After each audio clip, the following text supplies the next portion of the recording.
This is the Cash Value Solutions Podcast, where your hosts, Jason Pohlmeyer and Kyle Mann, shed light on little-known money truths to help you take control of your financial future and become your own banker.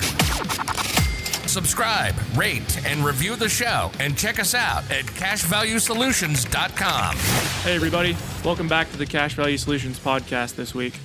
What do we got going on today, Kyle? We're going to continue our frequently asked questions series here with part 2. So we'll just go through some more that we've been getting here recently. So we'll start off with the first one is, how many years do you have to have a policy before taking a loan? I can't speak for all insurance companies, but for the companies we are appointed with, it is typically 30 days before you are able to pull a loan. It may be sooner than that. I just like to err on the side of caution. So yeah, that's 30 days from your first initial premium being paid is when you have access to that cash value. Right. And then typically after that, so say that you want to continue making payments into this policy throughout the year. You don't pay your entire year's premium at the beginning of the year. The insurance company, okay, so say you make a payment into the PUA rider. So you have a higher cash value now with your policy. They are going to wait until those funds clear before they allow you to borrow them out of your policy. So 10 business days maybe before that happens. Okay. Yep. So, I mean, it isn't snap of the fingers fast, but it happens in a pretty short time frame. Yes, it does. And I've also heard of some companies, they train their agents to tell people to not take loans for a while, and they can even reduce their commissions if clients take loans. So just be careful on, what you're hearing from other people. And there's no reason to not work with somebody where you can get that money, within the first year. So. Right. And two, I think, I'm just going to try to restate that what you said too, is that you're just telling people, other companies might work differently. They may not want you to take a loan right away.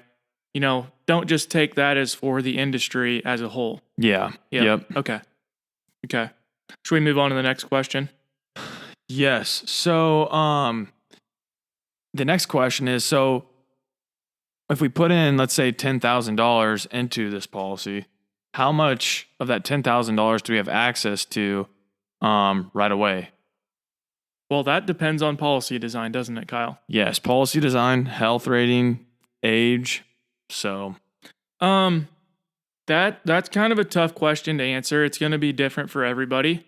I would say a number that I'm comfortable with saying is that more than 50%, probably more than 60% of your payment is going to be available that you could borrow against. But, it really depends on the policy. For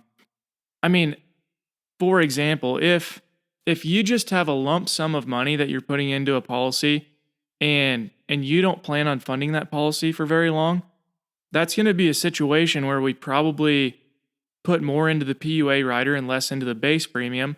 Maybe you're up at 75 to 85% at that point in time.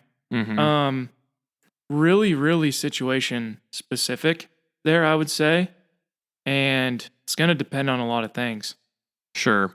And also when you look at that policy illustration, make sure you realize that the year one, that is the illustrated projected number at the end of year one. It's not at the beginning of year one. Great point, Kyle. That's after the money has been in the policy for an entire year earning interest. Yes. It's going to be close to that, but right, because we were only in year one. Yep. So the next question that we have here is, are you always getting paid interest on your money, or can it go the other way? And so what I believe the client is asking here is, does cash value always go up, or can the cash value go down? Yeah. All right. So to answer the question, this one is it's easy. Cash value always goes up in dividend paying whole life insurance. Now, one situation that you can run into is if you are heavily loaning against your policy and the interest rate is exceeding the money earned in the policy, you could get to a point where the interest and the loan itself is growing faster than your cash value in the policy. And that could cause, you'd basically have to pay more premium into the policy to keep it in force because the loan is outpacing it. Yeah. But still, the cash value is still growing in that scenario. The loan would just be growing faster than it. Sure. But simple answer to the question, that is why we use dividend paying whole life insurance, is because values go nowhere but up. Mm-hmm. If you're creating a place to warehouse your wealth, i.e., something that resembles a bank, do you want to be able to lose value? Absolutely not. And it's also important to remember, depending on what type of policy we're using, if it's paid up to 100, paid up to 121, it's contractually, cash value is contractually guaranteed to equal your death benefit by that endowment age of 100 or 121. Yeah, 121 is when contracts now typically endow, because with the CSO, believe it was the 2001 CSO update, it bumped it from age 100 to age 121. Mm-hmm. And I mean, so there's a lot of policies in force that it's age 100, but. Yep. So I think we got that one covered. We'll move on to the next one here is, are you making interest on your money while it's in the policy or only when money is pulled out of the account? Okay. Can you clarify that one for us, Kyle? So I'm thinking that they're wondering, is the only way that you're making like interest on the policy is through policy loans. And that is not the case here. You're getting charged interest through a policy loan, but then your total cash value is still earning interest and dividends. Because we never actually took cash value outside of the policy. Yes, it's important to know that these are policy loans. We're not taking money from, we're not withdrawing. So we're collateralizing the cash value. Yes. That cash value, the insurance company is guaranteeing you the values in the guaranteed ledger of your life insurance policy, okay? They're saying in a worst case scenario, we know that this policy is going to have this much cash value associated with it, assuming that you pay your premiums. Yeah. As depicted. Okay? So it is the perfect collateral to the insurance company because they're the ones guaranteeing it. Now, if a bank makes a loan on real estate, they can't guarantee what the value of that real estate is going to be in 5 years, let alone 10 years or 30 years from now. Mm-hmm. Because they don't control the real estate market. Nope. Okay? This is the perfect collateralized instrument, and that is why it works so well to become your own banker with dividend-paying whole life insurance, because the collateral is guaranteed by the issuing company. Yes. That's crucial to understand that. And this question also kind of asks if the money that you earn interest on, this question also asks the money that's collateralized, is there a different rate? And that just depends if we're using a non-direct or direct recognition. So non-direct companies do not recognize loans, so therefore there is no penalty or different interest rate credited to those dollars. Right. There is no different dividend interest rate that's going to be applied. No. And with direct recognition, they do directly recognize the fact that policy loans are outstanding. Mm-hmm. Some companies may raise the dividend. Some companies lower the dividend. You should talk with your advisor about that if that's a question that you have regarding your company, because it's going to be company specific. Mm-hmm. And it's also going to depend on when your policy was issued as well. Some direct recognition policies have fixed loan rates. And if they were issued back in, the 80s, 90s, early 2000s, they probably got an 8% or so fixed interest rate on them. And if you borrow cash value, you're going to be charged that 8% likely, that fixed interest rate. But you may also have your dividend interest rate bumped up to 8% as well. Just depends on the company. So you should ask your own agent regarding that. Yeah, and that's, like we said before, that's really getting deep in the weeds to really get down there and choose a company based on direct or non-direct. Yeah. So, But the simple answer to the question is loans do not enhance the policy's performance. mhm. Your own behavior of paying back loans could, if you pay more than what the insurance company is requiring, you pay for interest. That would mean basically you're putting more payments into the PUA premium of your policy. But a loan itself will not enhance what a policy does. Yep.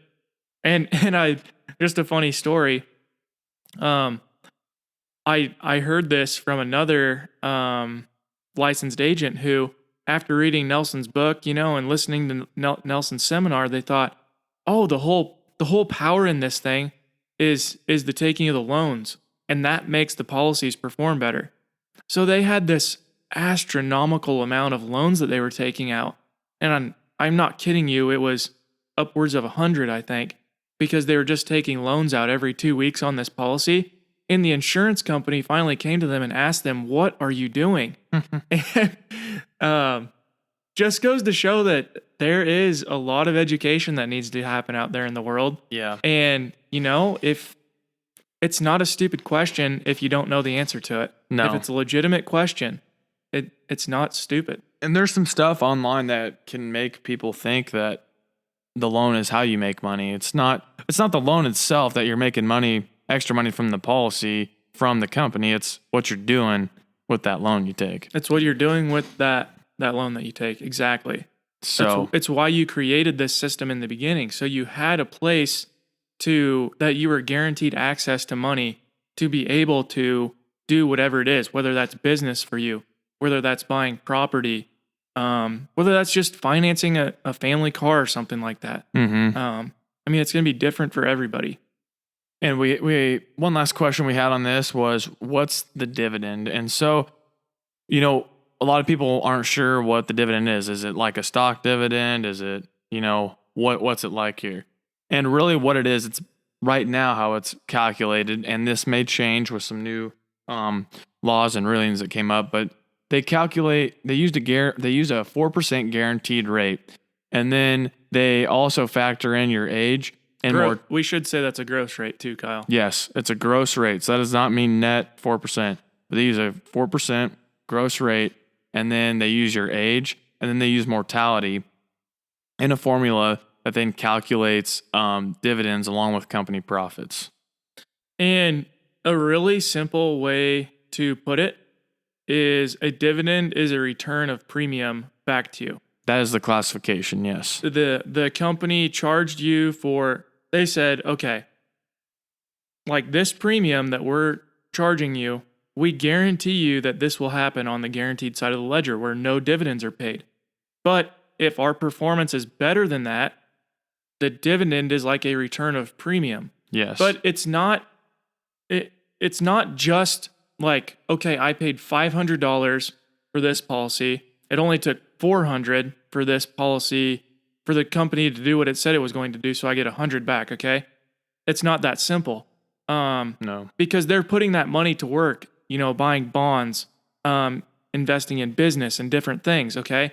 So that money is earning interest, and then once a dividend is paid, it becomes part of the guaranteed cash value, starts earning interest, okay? There's a lot of different things that go into that. Yep. So, and another way to say it is the dividend is the surplus from the company that year. That's how much they declared that they're going to pay their policyholders this year. Sure. Okay. And, whatever dividend you receive on your policy is your share of that dividend that the company has declared. So that's the surplus, the excess over what the company has guaranteed you will happen with these policies. Dividends are not guaranteed, but the only dividend that isn't guaranteed is the one that you haven't been paid, okay? Yep. Because all dividends that have been paid to the policy cannot be taken away from you. And we work with companies that have paid dividends for over 100 years, so it can happen where maybe they don't pay a dividend, but we don't expect it at this point. They paid them through the Spanish flu, the Great Depression, the wars. World wars. So yeah, we are confident that, they'll keep paying dividends. So Absolutely. And that wraps up this section of part 2 of our series of frequently asked questions. So, and keep them coming, guys. We want to get more of these. We're happy to answer these and share them with everybody. Likely, if you have this question, a lot other people have the same question too. So you're helping everybody out here. So we appreciate it, and look forward to talking with you next week. All right, see you guys. This was the Cash Value Solutions Podcast. Remember to subscribe, rate, and review the show. Check us out at cashvaluesolutions.com. And don't forget to tune in next week.